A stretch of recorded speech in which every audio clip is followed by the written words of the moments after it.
All right, good afternoon, everyone, and thank you for joining us today for the webinar on the updates to the college SSP program. Close this out. I apologize, having some minor technical difficulties. My work-based laptop is older than my first grader, so it's a little bit slow today. So hopefully there's no lag. If anybody in the chat could let me know if there's lag, I would appreciate that. But as you may have remembered back in this last March, we had a presentation about how college SSP would be implemented.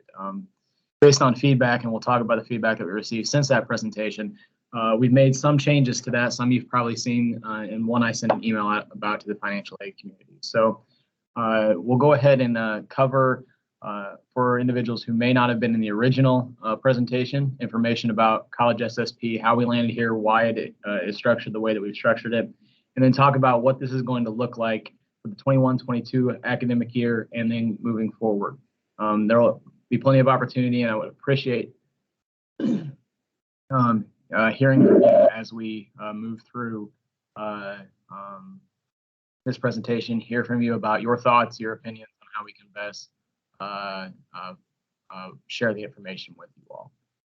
So with that, and I do apologize for the admin notices. Hopefully those will slow down here in a second. So I'm going to go ahead and start sharing my screen here.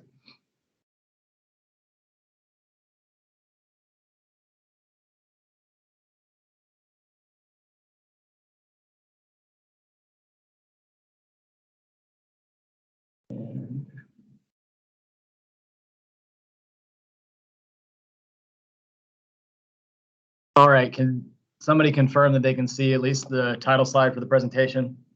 We can. You're good, Josh. All right, thank you, Angel. So again, this is the College Scholar Success Program, the updates for the 21-22 academic year and here moving forward. I am Josh Garrison. I'm the Associate Commissioner for Legislation and Program Implementation here at the Commission, and I also work with the financial aid team. Today, I want to go ahead and cover something that you saw in the last presentation that we had about college SSP, which is where we're at, why we're here, and then I'll cover the changes. I won't go into the same level of detail that Jared went into last March, but I will cover some of the information that was previously covered for anybody who did not have the opportunity to attend. So just as a reminder, the Commission for Higher Education has a strategic plan called Reaching Higher, Delivering Value. And one of the items, our previous strategic plan was Reaching Higher, Delivering Value.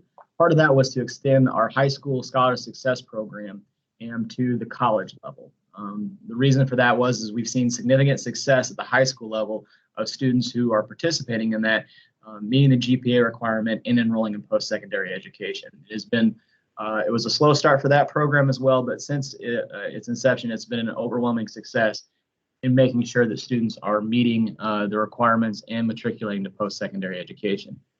So much so that the General Assembly actually required us to build the college level version of this in the 2019 legislative session.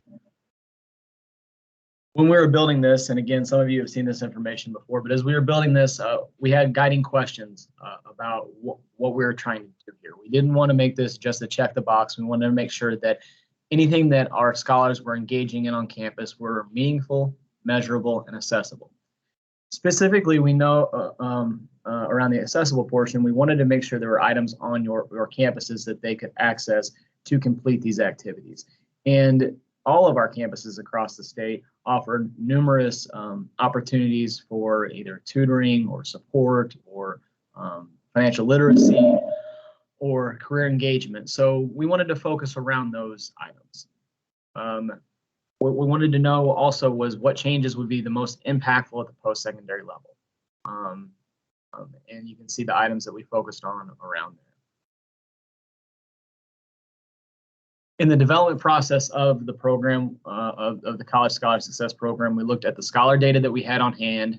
We reviewed best practices in research, and then we solicited feedback. You may have remembered, and some of you participated in group meetings to help plan and develop the College Scholar Success Program.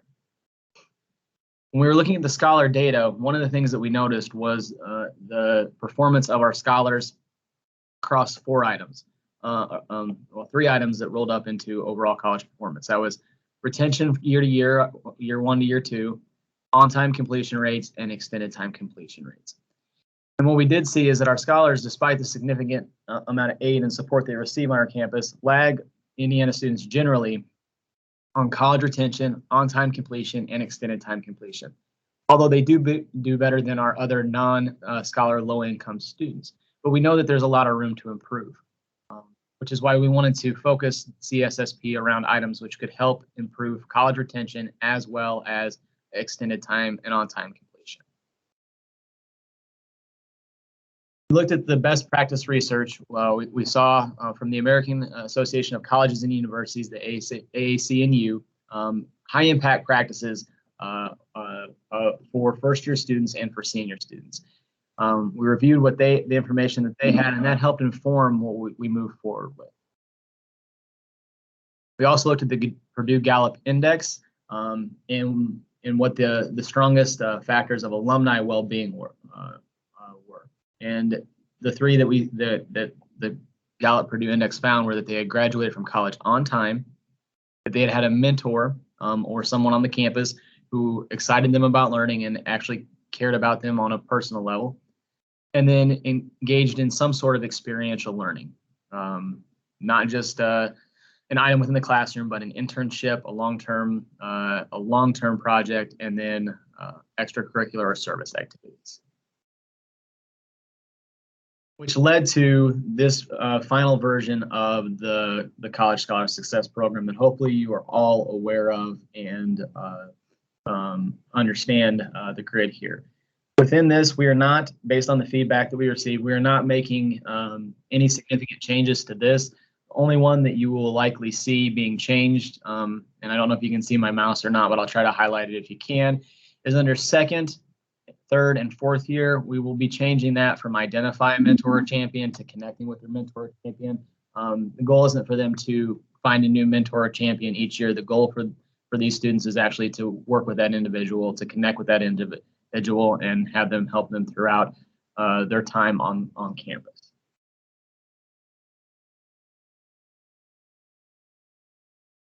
The Scholar Champion and Mentor, again, all 21st century scholars with support from our colleges and universities will identify at least one on-campus person who will help them guide them through the process of college completion, and hopefully someone who can assist them in finding employment after post-secondary education. On the college engagement piece, I think you've all seen this before, but just a reminder, we allow for items like a summer bridge. We do allow the new transfer or student orientation. We do allow first-year experiencer seminar, involvement in learning community, generalized campus involvement, whether that be a club or intramural sports, a study abroad or a study away program, so the typical study abroad or even studying at another campus here in the United States. And then for career preparation, we allow for informational interview. Many of our campuses have items like this to prepare their students for job interviews, a job shadow opportunity, as well as updating or creating a professional resume. Finally, under career preparation, we allow for a portfolio project. Probably the best one would be an internship for our students, and then student faculty-led research opportunities are allowed to be counted under career preparation as well. So I zoomed through that because like I said, we have a video of what was covered in March on that one, and I'm going to pause here to see if there's anybody who has any questions about the opening part and college SSP generally before we get into the changes we made and why we made changes here this summer.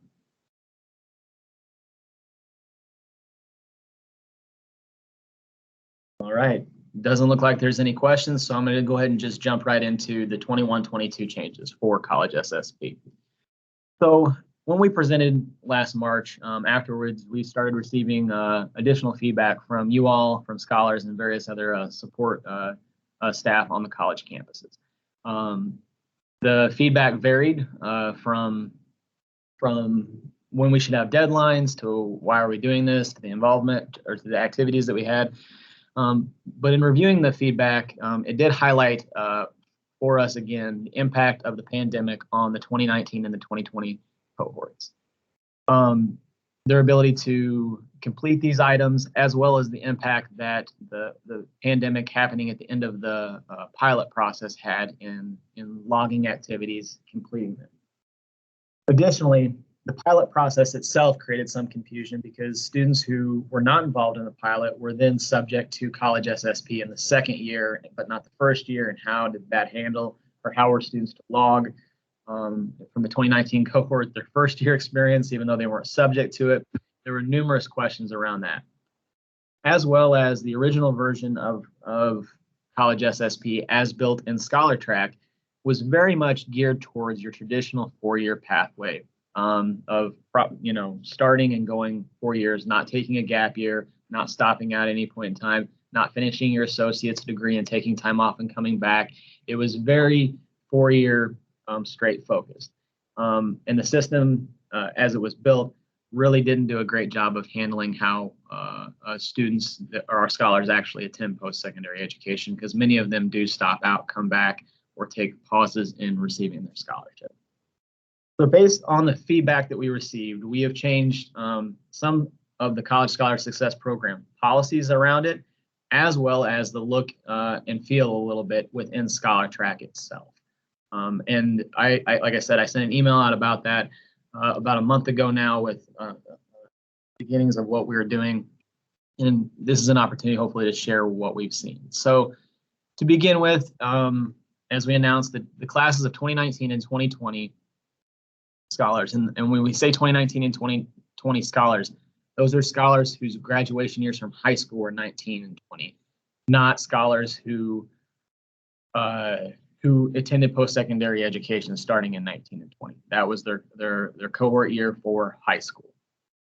These groups are no longer required to complete college SSP to renew their scholarship. And if you go on to ScholarTrack, it has been removed from their profiles completely. So you will not see these students having to complete that. Now, the activities themselves are something that all students should be doing, whether they're a scholar or not. So we do hope that they'll continue to do that. But due to the impact of the pandemic and just some changes that needed to be made in implementation, we have waived that requirement for these two cohorts.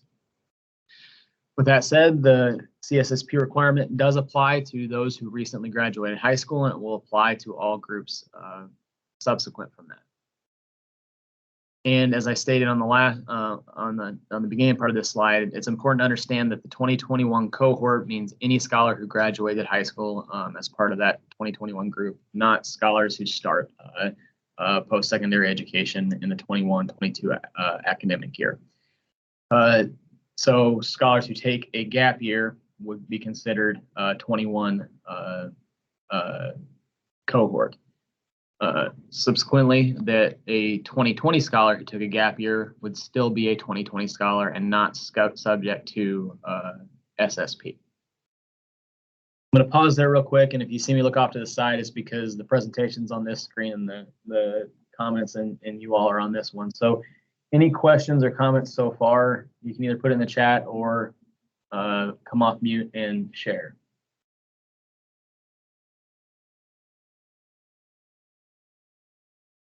All right. No. All right.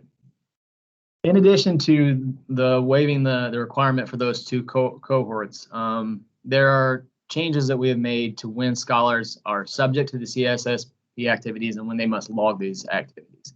If you remember our previous presentation, we were requiring scholars to log them every year they received state financial aid, whether or not they were receiving 21st century scholars or not. This, again, was a very four-year focused item, and it was rather confusing for the scholars that we communicated with, and as well as some of the feedback that we received from you all. So now, 21st century scholars will only have to complete a college SSP program in the years that they actually receive the scholarship. So any scholar who accesses funds this year will have to complete CSSP to renew for the 22-23 year. Additionally, we will only show the grid 1 year at a time. So we will only place, right now, only students will only have year 1 on their Scholar Track account. And it will not show up until there is a claim. So scholars will not be able to log activities in Scholar Track until there is a claim in the system for that. The reason for this is it handles much better instances where a student may take a gap year or a stop out year. By having it in the other way, or the way that it was previously, where it was automatically onto their file or on their account, it created problems for students who stopped out or didn't access the scholarship. So this way, only students who have a claim will have CSSP show up on their account, and it will only be 1 year at a time. So essentially right now, only year 1 will show. Further, if a student loses eligibility, but uses, let's say, O'Bannon, ASG, or another form of aid, as mentioned, scholars do not have to complete CSSP activities for those years. So to give an example of that, you have a scholar this year for the 21-22 academic year who does not complete 30 credits and drops down to O'Bannon. They receive O'Bannon next year. CSSP will not show up on their file or their account for year 2.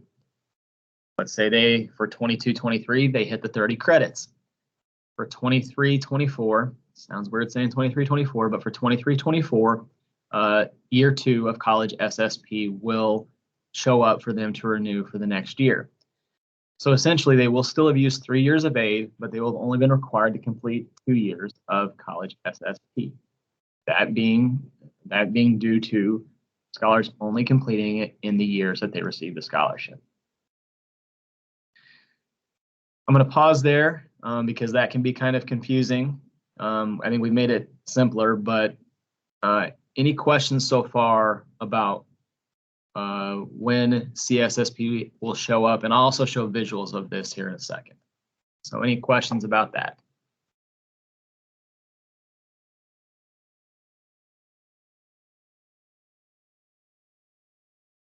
Okay.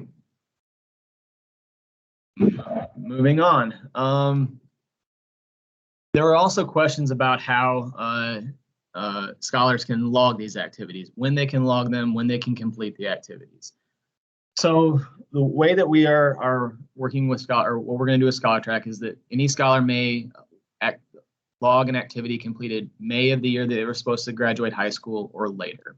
So for the first year, starting May of 2021, they can use any of the activities that they complete over the course of that summer or through the year for that. We are still determining how long scholars have to ultimately log these CSSP activities. And I'm going to spend some time on this, and this is one area that we want the financial aid community feedback. We don't want it right now or 50 emails to College FA after this, but around the time of the ISFAA conference, we'll want to have information from you all about how you feel in terms of cutting off when they can log this. And I want to give you some scenarios and discuss that. So there are multiple times that we could stop allowing a 21st century scholar to log their activities. We could stop it at the end of their award year, and then they could just lose a scholarship for the next year or lose it permanently at that point. That seems rather draconian, and it's not something that we're apt to do here. But there are shades of gray for how long afterwards we would allow a scholar to log their activities. So, for example, a scholar who's completed all of the other requirements, they filed their FAFSA, they've maintained satisfactory academic progress, they've completed 30 per year, they've done their engagement, they've done their career preparation, they just haven't identified a mentor. How long will we allow them to complete that and go and log it? We are allowing at least through the year afterwards right now, is the thought about that.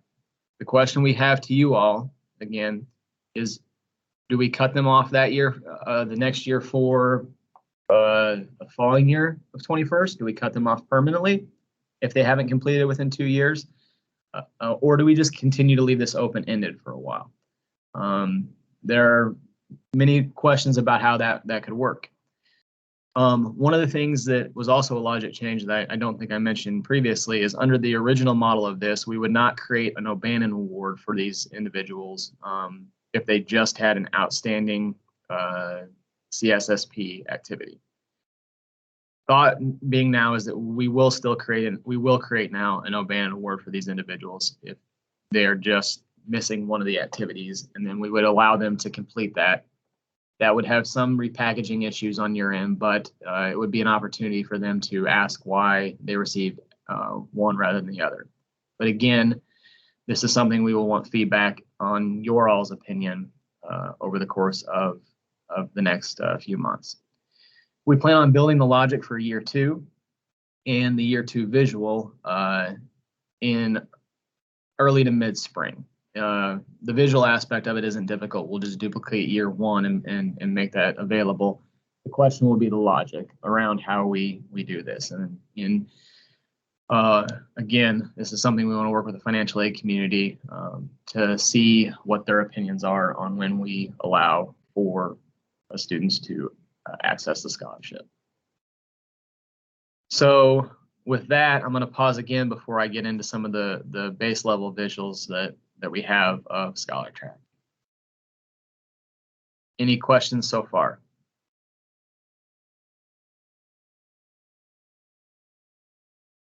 Okay. All right, moving on. This here is what a 21st century scholar who has not yet had a claim will see in Scholar Track. So again, scholars previously, whenever they finished high school, would have college SSP show up on their file. College SSP, the year 1 will not show up until there is a claim in the system. Additionally, just to let you know, we will be updating the Your Roadmap to College section of this for all college level students because, well, frankly, it doesn't make a whole lot of sense to provide our scholars with their 9th grade information on how to complete those activities. What we'll be replacing this is have you filed your FAFSA indicator, and it will include the 2 FAFSA periods that are open at a time and whether or not they have filed. That will roll out in early October. So what you'll see is essentially the 21-22 FAFSA, whether they filed and when they filed, and the 22-23 FAFSA as a widget right here next to their college SSP. So that update you'll see, just want to let you know that you'll see that change, or your students will see that change more accurately in early October once the new FAFSA is open. After a claim, this is what a student will see in college SSP. Nothing has really changed in the way that this looks. Other than the fact that it's only 1 year at a time and there's not 4 years of this showing on their Scholar Track account. We are aware of a glitch right now that is being taken out, that if you log a college engagement activity and a college preparation activity outside of the award year, it will allow you to do it, but it will not give you credit for it with the checkbox here. But it will then show you as a financial aid user that the activity has been completed, but the student will not see it completed because coding is fun, I guess. But we're going to get that fixed here in the next couple of weeks, and they'll be able to see that being logged. So this is what it'll look like, and this is what it does look like for this one particular scholar who has had a claim. With that, we would ask that any of the institutions who traditionally wait fairly long in the semester to please communicate with us, not right now, but afterwards, about anything that we can do to help you claim funds earlier in the semester. Understand that there are reasons for that, but anything that we can do to help you claim that earlier than we get some pretty late claims overall, but anything we can do to get that done, please let us know.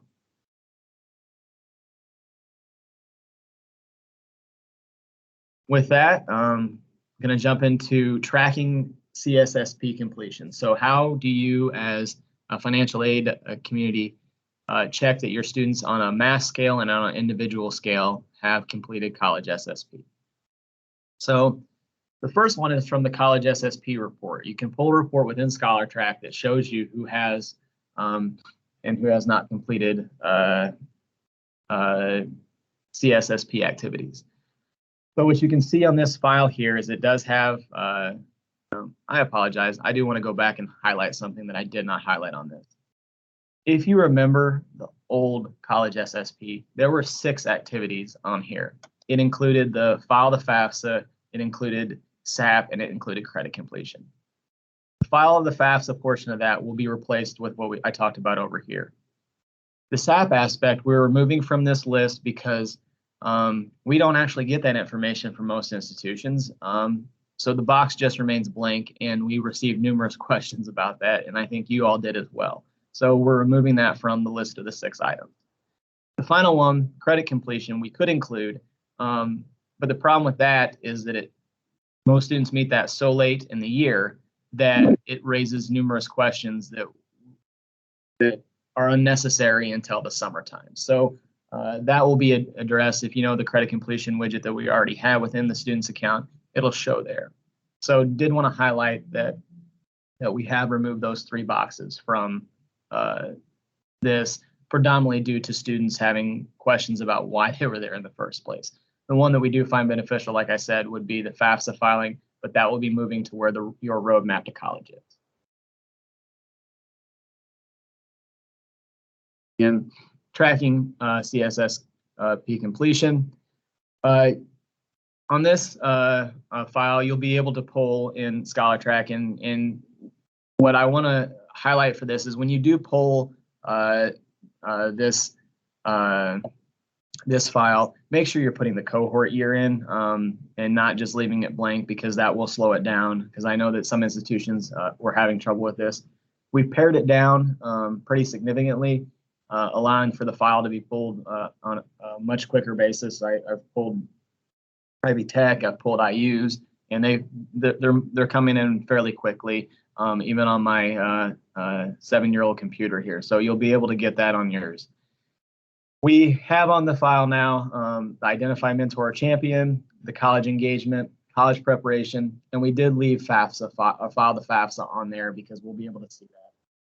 So you'll be able to track that on a larger scale. So if you want to use this to pull the information in and advise off of, or even if your student affairs teams want to use this report, they can do that as well to target individuals who may not have completed the activities that they wanted.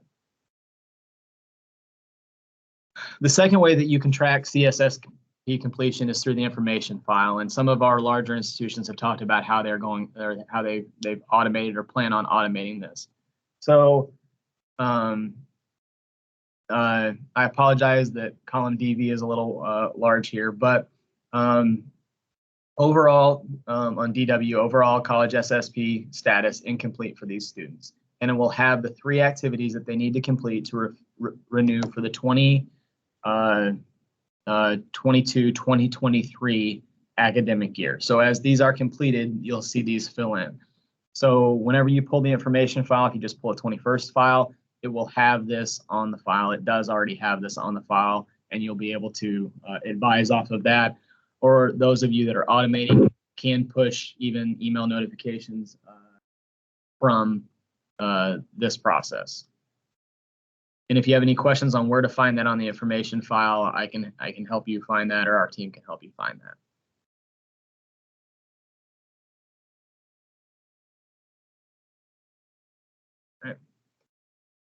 All right. For individuals who are working directly with students, you can see whether or not a student has completed CSSP requirements directly on the student's profile. There is a College Scholar Success Program item that we will be updating. And this one, we also do want your feedback on how we want to update this. But you can check on an individual basis by looking at a student's account.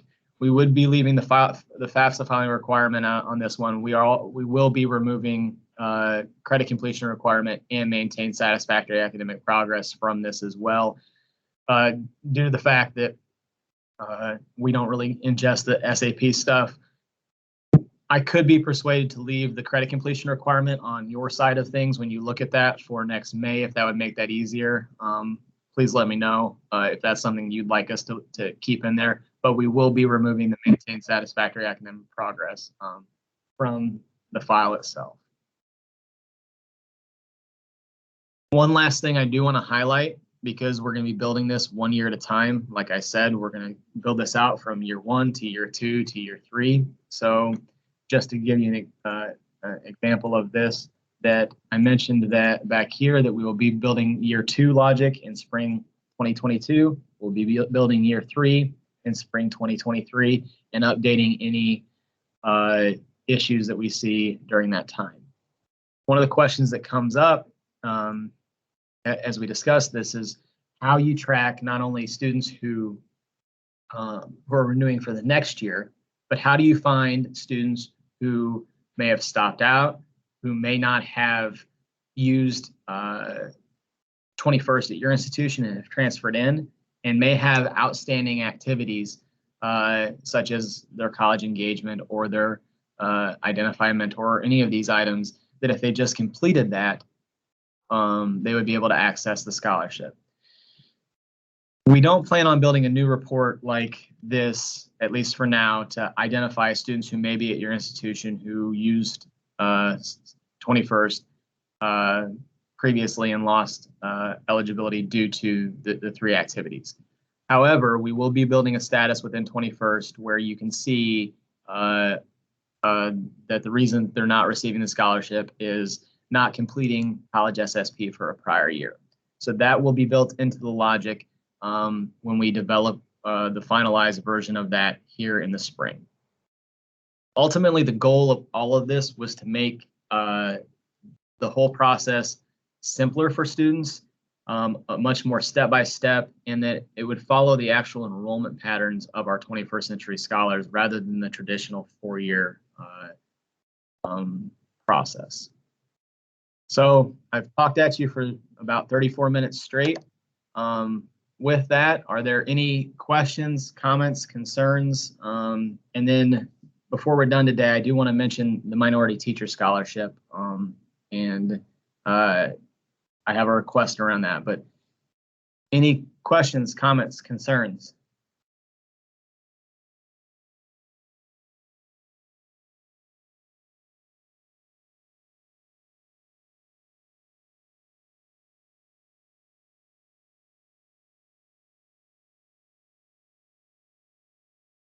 All right, I explained it perfectly.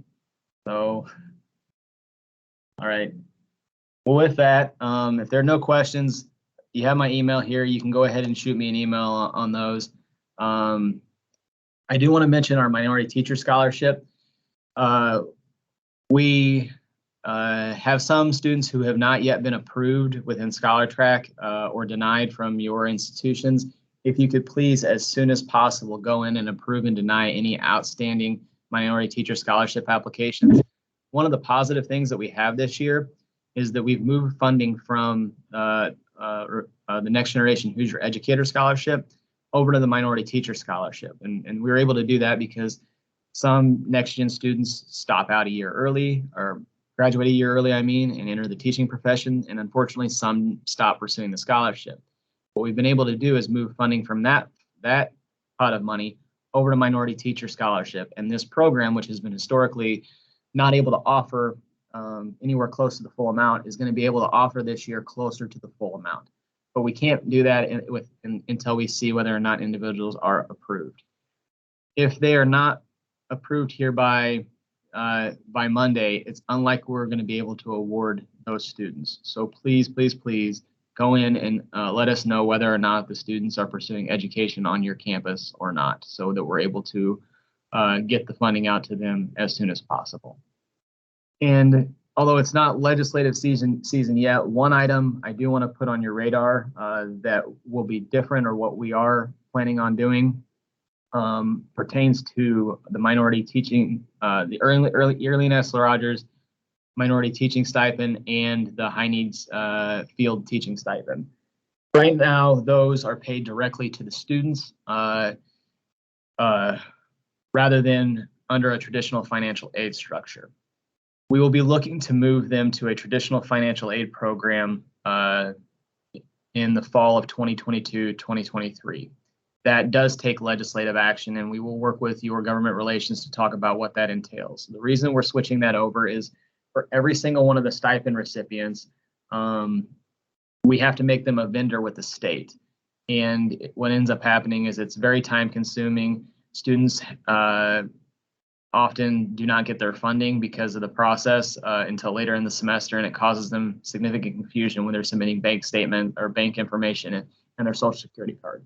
So we will likely be moving that to a traditional financial aid program in the fall of 2022-2023. So we'll have broader discussions about that with government relation and more information around that at the ISFAA conference. But wanted to put that on your radars right now.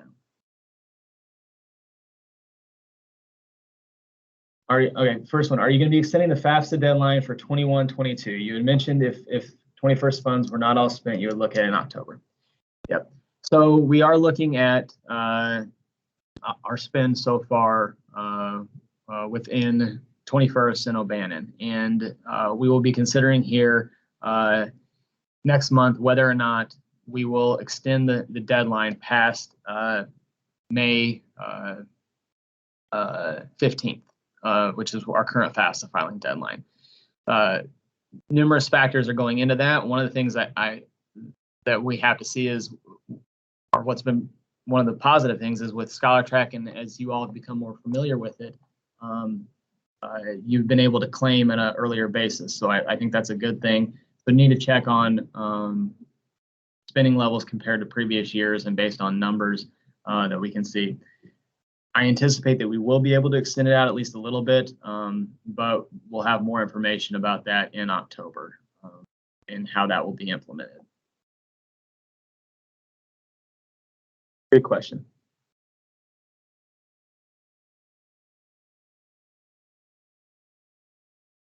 Anything else? Angel, anything I forgot to cover? No, I think you pretty much covered the basis of everything. Okay. All right. If there are no questions, appreciate you all joining us today. And again, feel free to reach out. You have my email, and let me know if there's anything we can do for you.